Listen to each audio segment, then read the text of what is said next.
शब कद्र क्या है, इस रात की तारीख क्या है, यह रात कब शुरू हुई, कुरान क्यों इसी रात में नाजिल हुआ और इस रात में फरिश्तों के नुज़ुल का क्या मतलब है। आज की वीडियो में हम कुरान, हदीस और इस्लामी इतिहास की रोशनी में शब कद्र की पूरी हकीकत और तारीख को तफसील से समझेंगे, तो वीडियो को आखिर तक जरूर देखें। गारा हिरा में इबादत के दौरान एक रात एक महान घटना हुई जिसने मानव इतिहास का रुख बदल दिया। यह वही रात थी जब हजरत जिब्राइल अलैहिस्सलाम अल्लाह ताला का पैगाम लेकर नबी करीम सल्लल्लाहु अलैहि वसल्लम के पास आए। रिवायत के मुताबिक जिब्राइल अलैहिस्सलाम ने आकर नबी करीम सल्लल्लाहु अलैहि वसल्लम से कहा, पढ़ो। नबी करीम सल्लल्लाहु अलैहि वसल्लम ने जवाब दिया कि मैं पढ़ नहीं सकता। जिब्राइल अलैहिस्सलाम ने दोबारा यही कहा और फिर कुरान की पहली आयतें नाजिल हुईं। ये आयतें सूरह अल अलक की शुरुआती आयतें थीं जिनमें इंसान की पैदाइश और इल्म की अहमियत बयान की गई थी।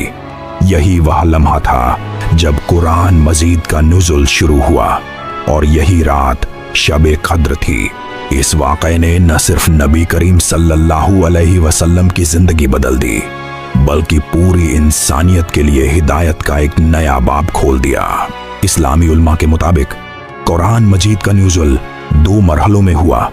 पहला मरहला यह था कि कुरान मजीद को लौह महफूज से आसमान दुनिया पर एक खास मुकाम जिसे बैत उज्जत कहा जाता है वहां नाजिल किया गया और यह नुज़ुल शब कद्र में हुआ। इसके बाद दूसरा मरहला शुरू हुआ जिसमें कुरान मजीद को मुख्तलिफ मौक़ों और हालात के मुताबिक तकरीबन 23 साल के अरसे में नबी करीम सल्लल्लाहु अलैहि वसल्लम पर नाजिल किया गया। शब कद्र की फजीलत के बारे में नबी करीम सल्लल्लाहु अलैहि वसल्लम की बहुत सी हदीसें भी मौजूद हैं।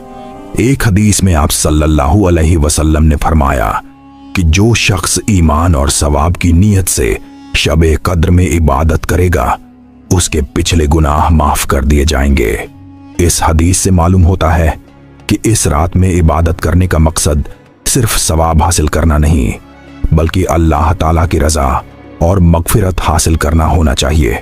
जब कोई बंदा खुलूस के साथ अल्लाह की तरफ रुजू करता है तो अल्लाह ताला उसके गुनाहों को माफ कर देता है और उसे एक नई जिंदगी अता करता है। यह वह वाक़या है जिसने दुनिया के मंजरनामे को हमेशा के लिए बदल दिया और यह सब कुछ गारे हिरा में हुआ।